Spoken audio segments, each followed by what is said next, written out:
los quehaceres del día a día nos van orillando a desviar nuestra atención de las cosas que verdaderamente importan.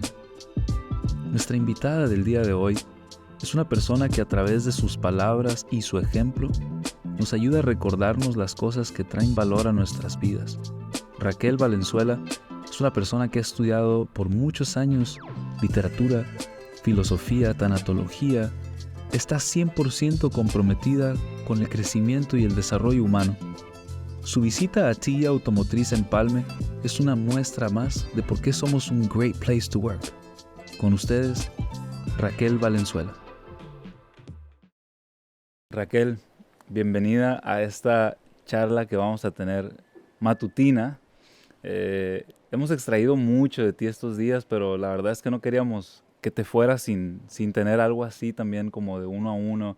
Hay muchas dudas todavía, pero bueno, bienvenida, muchas gracias por estar acá. Muchas gracias, en verdad sí estoy con una gratitud muy a flor de piel. Gracias, Gama. Quisiera que esta charla fuera enfocada al humano y al trabajo, ¿no? Y qué significa cada uno de estos conceptos que uno tira a veces tan fácilmente, ¿no? Y lo otro es cómo funcionan juntas, ¿no? O sea, individual, los conceptos, pero también cómo interactúan entre sí. Entonces mi primera pregunta sería, ¿cómo defines el trabajo?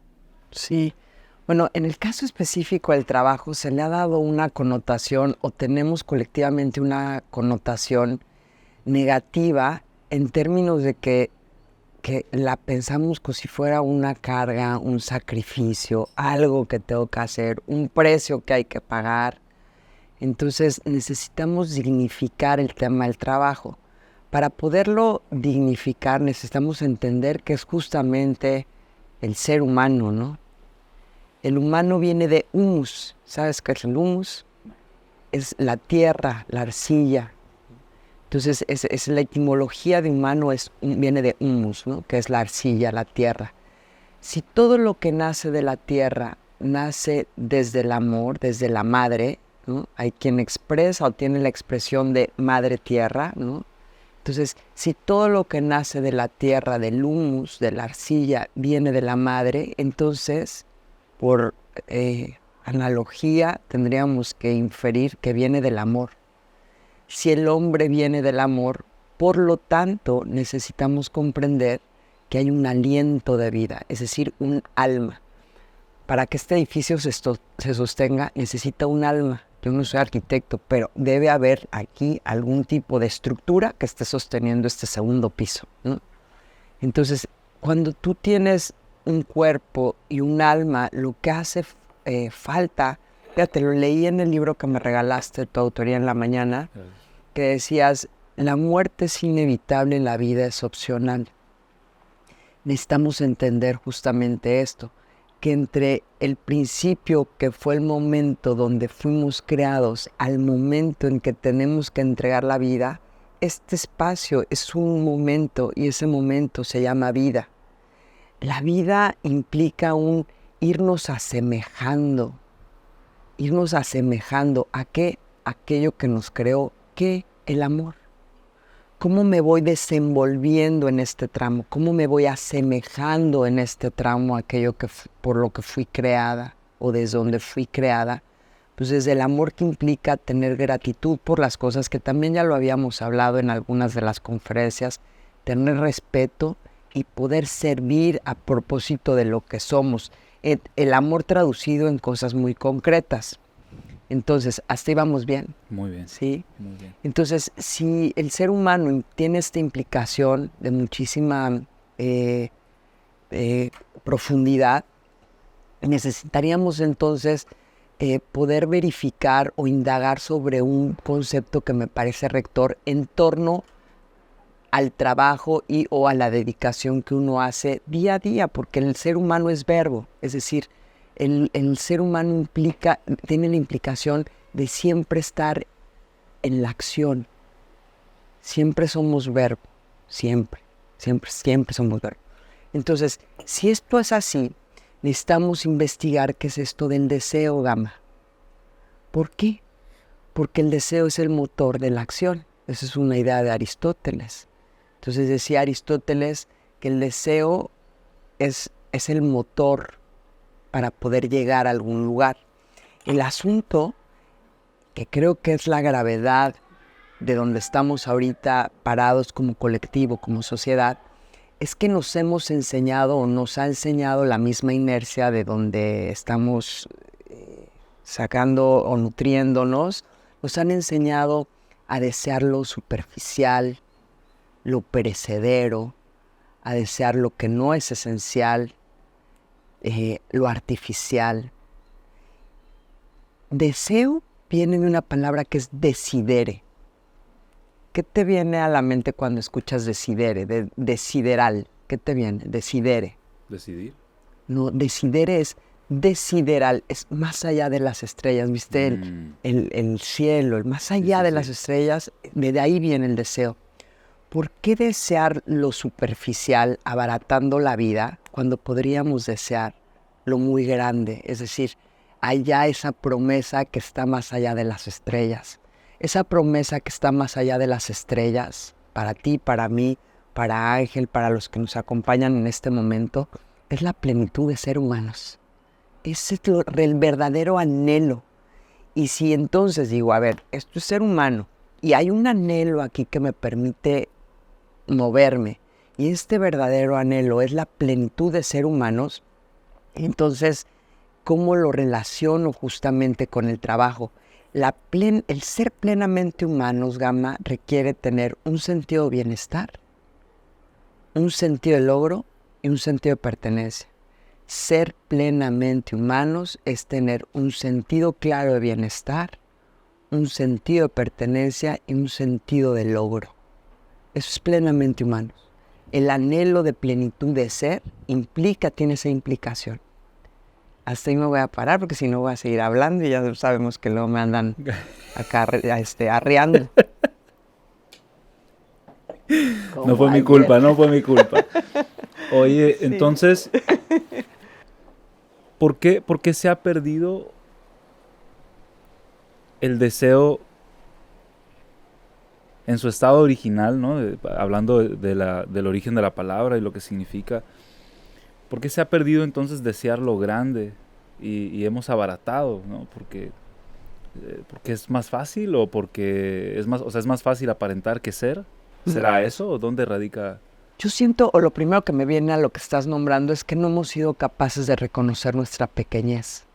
Tú puedes desear lo grande si reconoces lo pequeño que eres, pero como nos queremos sentir los muy grandes, deseamos lo mucho que el mundo hace para distraernos y para mantenernos en la distracción. Sí creo que por ahí puede ir el tema de por qué hemos dejado de desear.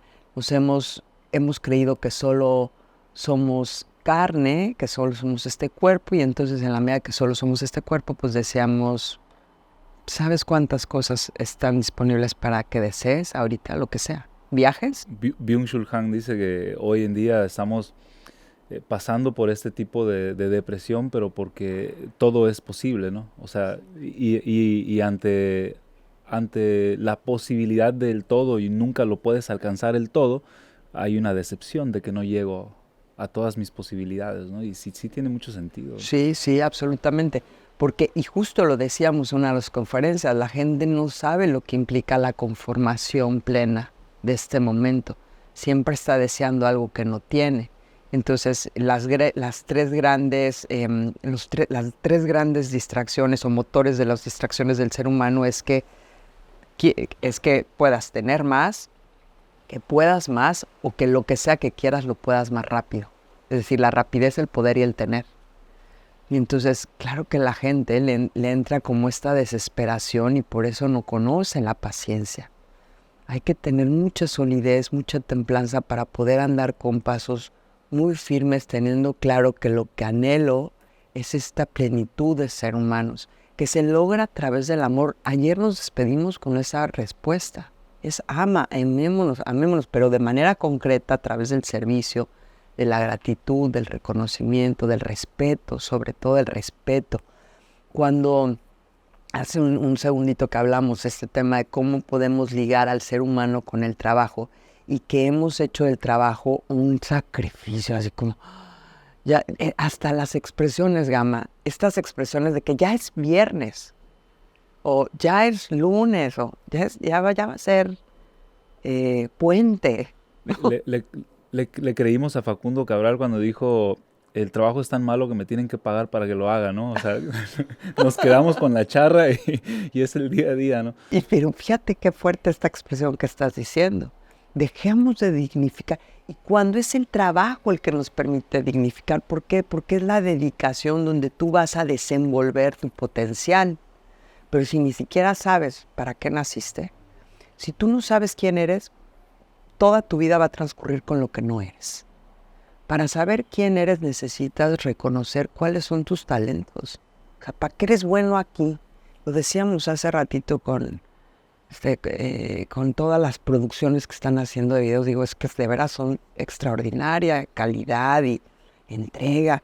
Eso es el don que él tiene, ustedes tienen, ¿no?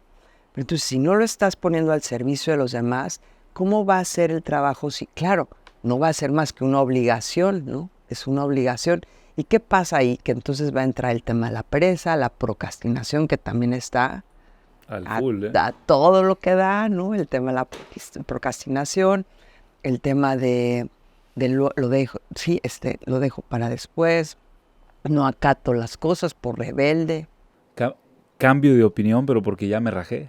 También, no, que también. Esa es otra, no, ni me gustaba tanto. No, ¿cómo que no? No, es que viste que estaba complicado, sí, que no ibas a resultar ser un as de la guitarra en 3 días y ya te quieres rendir. Y es que ¿sabes qué pasa también? Que la gente está acostumbrada a lanzarse al logro sin entender la importancia de los méritos.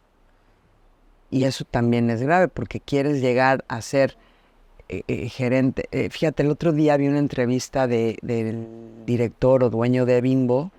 Y son fascinantes esas entrevistas porque te inspiran a decir, es que todos los que realmente están dando frutos de a de veras, en abundancia, es gente que empezó de cero y talachándole, vamos, sin desesperación, esta perseverancia que te permite sostenerte a lo largo del tiempo. No lanzarte al logro. Ahorita los jóvenes o las personas normalmente buscan lanzarse al logro. Y claro, como el trabajo implica una dedicación, una disciplina, la disciplina la ejecuta aquel que tiene esta disposición de convertirse en un maestro. Puede ir más allá de sus limitaciones. Todos tenemos limitaciones, de un tipo o del otro. Vamos más allá. Si tú puedes ir más allá de una limitación, vas convirtiéndote en un hombre y una mujer virtuosa. Hay que hacerlo, cueste lo que nos cueste. Pues, oye, ni modo que no podamos, ni modo que no puedas, por favor. Claro que sí, pues ahí créelo. Y dentro de eso también es que uno encuentra el sentido, ¿no? También de las cosas, de la vida, de estar, de ser, de propósito, perdón, de la búsqueda, ¿no? O sea, se encuentra un propósito, ¿no? Sí, yo más bien creo que es eso, no es que yo creo que es ahí donde dices, cuando déjate encontrar, es ahí donde realmente lo estás experimentando. Hace ratito tú me estabas contando una anécdota que en los tramos de tiempo, espacio que te has tomado alguna distancia con la música, cuando vuelves te das cuenta que en el tramo que hiciste otra cosa fue solo la preparación para la siguiente pieza. Sí. Y esto es así, es decir, vamos a cada paso que estamos haciendo, donde estamos entregando la vida, porque la estamos entregando, sí. Si estamos entregando la vida, este ofrecimiento va a dar frutos. Nada más no te desesperes. No te desesperes, sostente con perseverancia, Ahora, pensando estrictamente en el ámbito laboral, ¿dónde queda cada rol? O sea, es decir, yo como individuo o como trabajador y por otro lado, yo como líder de equipo, ¿no? O que estoy a cargo de una fábrica o de una empresa. ¿Hasta dónde llega el rol del individuo que a lo mejor tiene que dejarse guiar y dónde empieza el rol del que tiene que liderar, ¿no? Sí. Mira, para que tú puedas dar una instrucción, de hecho, nadie puede dar una instrucción si no sabe seguirla. ¿Esto qué quiere decir? Tiene una profundidad muy grande, lo voy a volver a repetir, nadie en esta vida puede dar una instrucción. ¿Qué quiere decir dar una instrucción? Instruir a otro para seguir un camino determinado. Nadie en esta vida puede dar una instrucción si no sabe seguirla. Entonces, esto quiere decir que yo tengo que agachar la cabecita y seguir una instrucción. ¿Cuál? La instrucción. Sigo esta instrucción que es un principio de orden. Si yo soy capaz de servir porque sigo una instrucción, entonces estoy capacitado para dar la instrucción. ¿Qué me capacita la instrucción? Que estoy siendo ejemplo de que lo puedo hacer, de que lo estoy siendo. Entonces yo creo que ahí se mimetiza el rol del líder y del servidor, porque debe ser una sola. Está hilado, ¿no? pues, sí. Es estas capas que hablamos de, bueno, no creo que no las hablamos tú y yo, pero primero es el principiante, ¿no? Ahí va el principiante hace las cosas, ustedes que les gusta la música o tu hermano el baile nos podrá decir, empiezas con primeros pasitos y ahí vas echándole ganas y ves videos y ves cómo te inspiras de otros. Entonces, principiante, y vienes mínimamente competente. Ahí vas. Competente. Aquí se queda la mayoría de las personas. ¿Qué quiere decir? Por ejemplo, en México, la educación, al menos hasta donde tengo entendido, se da por competencias. Entonces, ¿qué quiere decir esto de ser competente? Que tengo la chancita de ver si tú o yo, que nos echamos un tiro y a ver cómo nos va, ¿no? Entonces, pero ahí implica una comparación, una competitividad. Sí, hay empresas que de hecho los califican en términos de competitividad. Claro. Pero ahí se quedan, ¿eh? Aquí se quedan. Y si sigues avanzando, te conviertes en una persona virtuosa. Los virtuosos ponen los parámetros de excelencia en una comunidad. Y sí, pues ya trascendiste el tema de ser competente. Ya brincaste esa línea. Sí. Pues ya. Y si sigues avanzando, te conviertes en un maestro. El maestro tiene muchos elementos que lo configuran como maestro, pero uno de ellos es que el maestro siempre es principiante. Entonces, pues es un poco lo que me está diciendo. ¿En qué momento? Pues es que el líder y el servidor blanco, ¿no? es el mismo. Es el mismo. Sí. Ayer lo decía, el líder no debe parar. Él tiene que avanzar. Y siempre tiene un pastor atrás. El pastor es el que va esperando que no... El pastor de las ovejas me refiero, ¿eh? Sí. No me vayan... No es un término teológico. Sí. El pastor de las ovejas. ¿Qué hace el pastor de las ovejas? Los niñitos que andan en el campo, en los bosques, cuidando a los rebaños. Es un trabajo muy bonito, es una dedicación muy bonita, porque no invaden su espacio, pero no les quitan el ojo. No dejan que ningún borreguito se les quede. El líder siempre debe tener un pastor que no deje que ningún borreguito se quede ahí en los valles, ¿no? Entonces lo que hace es que el líder no es que tenga físicamente, o sí, una persona. Pero ese mismo puede ser los ojos para que yo no voy a dejar de avanzar, pero voy a verificar que nadie se me quede en el camino. Voy a estar atento al que... ¿Por qué? Porque el equipo va en función al ritmo del más lento. Entonces tengo que ir viendo qué necesitas de mí, cómo puedo hacer. Ayer mencionaste algo que me hizo mucho... ¿Cómo se puede decir? Resonó en mí de una forma muy, muy interesante. Quisiera abordar un poquito más de eso. Dijiste que al trabajador no tienes que arrearlo. Y si lo tienes que arrear es porque tú mediste mal sus capacidades. Es decir, tú no identificaste que él o ella no iba a poder con tal cosa, ¿no? ¿Podríamos explorar un poquito más esto? Sí, la exigencia, cada vez que una persona... Yo estoy de acuerdo en el tema de la exigencia o del esfuerzo, porque son binomio, parecía que son binomio. Estoy de acuerdo, pero en un nivel más profundo. ¿En cuál? En el ámbito íntimo, individual, allí donde nadie me ve. En la primera ponencia comentamos justamente eso. Es perseverar en el desierto interior. ¿Dónde es el desierto interior? Allí donde nadie me ve. Ahí sí tengo que estirar la liga. Ahí sí tengo que decir, un jalito más, un jaloncito más.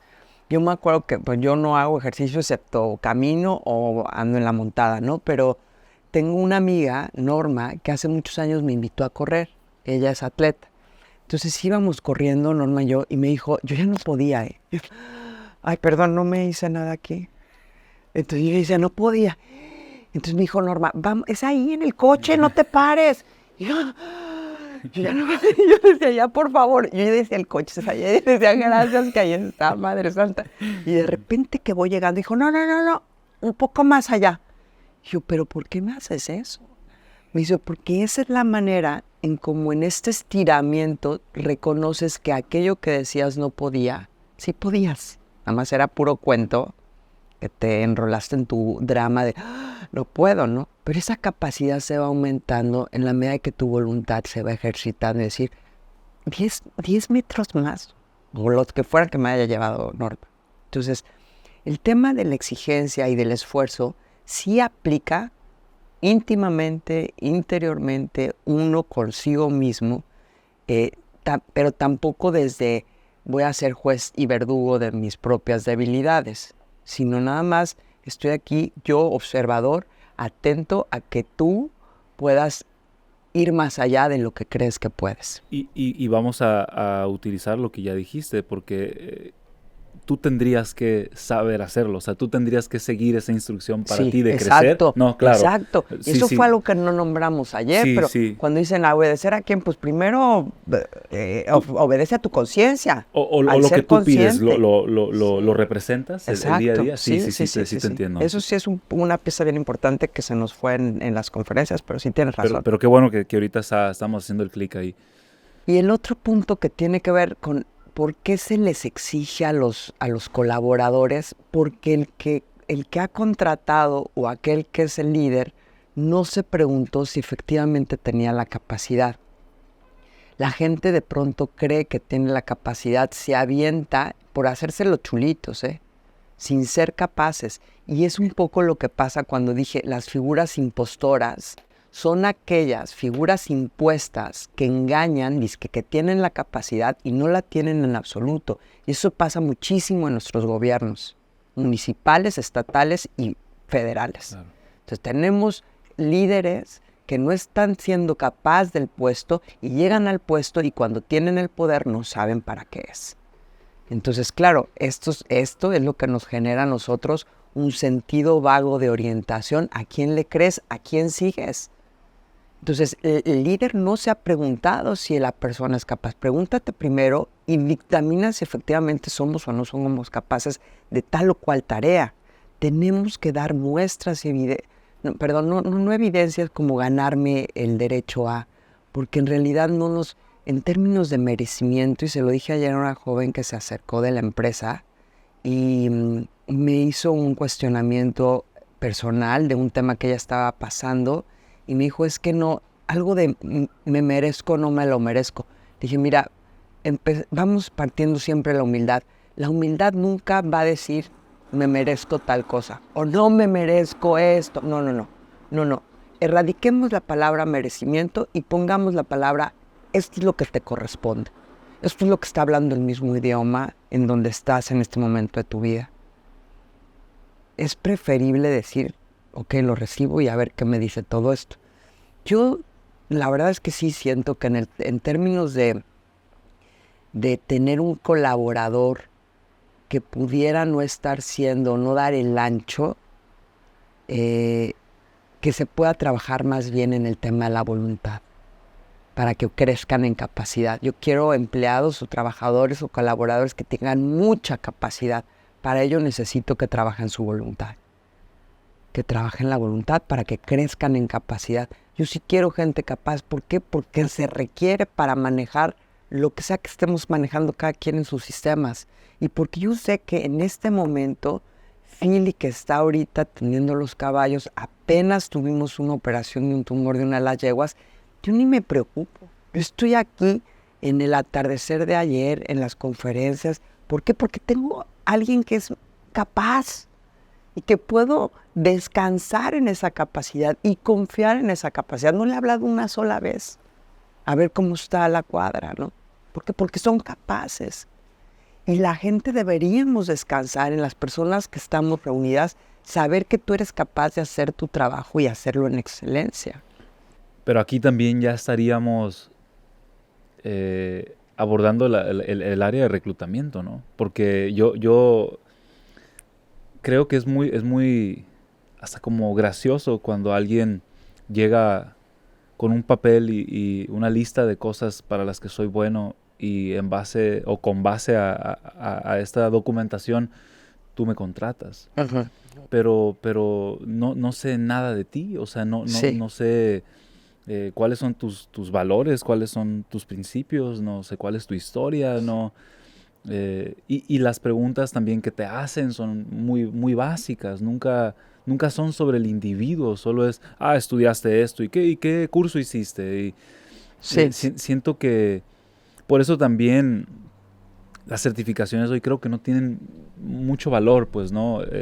Porque en la praxis no lo puedes aplicar y ya vas rompiendo este principio del que hablábamos hace rato, ¿no? Sí. Vas a dar instrucción, no la puedes seguir, ¿qué hacemos, no? Entonces, para el área de reclutamiento, ¿qué podríamos ajustar en las Pues empresas? mira, me vienen tres cosas cuando escucho. La primera es que la sensibilidad de aquel que tiene un primer acercamiento con aquel que va a formar parte de mi familia debe ser impecable, ¿no? Porque más allá de lo que diga un papel, porque puede o no puede ser cierto, sin embargo, punto número 2, yo voy a partir de la confianza que tú tienes la expertise que me estás diciendo aquí. Pero la sensibilidad de aquel que tiene un primer encuentro debe ser tan pura que la persona debe notar, por ejemplo, los movimientos de la persona, cómo se mueve, cómo trató al del espacio, al de la recepción, cómo mira, cuáles son sus tonos de voz, cuando se expresa cómo, ¿no? Incluso si hay preguntas que tengan que ver más con lo que fuera más allá del trabajo, es una escucha profunda. En esta escucha volver al otro el centro para que en ese centro esa persona se sienta tan expandida que pueda dejarnos ver con un movimiento, con una expresión de sus manos, con una mirada, si ya voltea a ver a ellos o no los voltea a ver, dónde está su presencia. Sin embargo, en el espacio de confianza, pues la idea es, yo estoy confiando en ti, que lo que me estás diciendo aquí es, Gladys confió en ti, confió en mí, dijo, bueno, pues vendrá esta señora, ¿no? Pero ella no me conocía de nada. O sea, el asunto es entender que en las relaciones humanas hay una moneda echada al aire y que tú tienes que decir antes de que caiga solo águila. Y cuando tú apuestas en el aire, te das cuenta de la configuración y la solidez de un ser humano. El apostar sin ver cuál es el resultado. Entonces, ella confió. En un primer acercamiento, en la primera conferencia, ella debió de haberse dado cuenta, sí o no. En el primer acercamiento te estoy hablando no solo del primer encuentro, no solo del primer encuentro de la ponencia como tal, sino de nuestro encuentro en la recepción. Te saludo, sí. Ella en su interior, en su intuición debió de haber dicho sí o no. Entonces hay que dar estos espacios para que reconozcamos somos aves del mismo plumaje o no somos aves del mismo plumaje. Sí.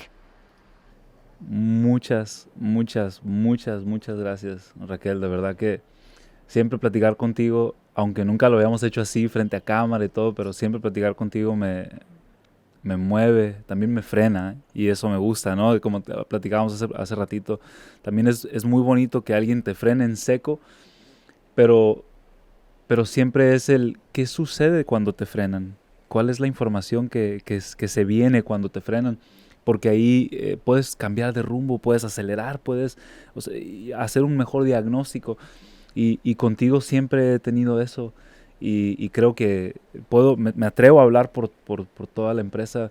De verdad que todos recibimos eso de ti y es una fortuna, de verdad es un privilegio, pero también, como dije ayer, es una responsabilidad esto que nos regalas. Muchísimas gracias. Gracias a ustedes. Estoy de veras muy agradecida. Gracias a todos. Gracias. Sí. Muchas gracias. Gracias. Gracias.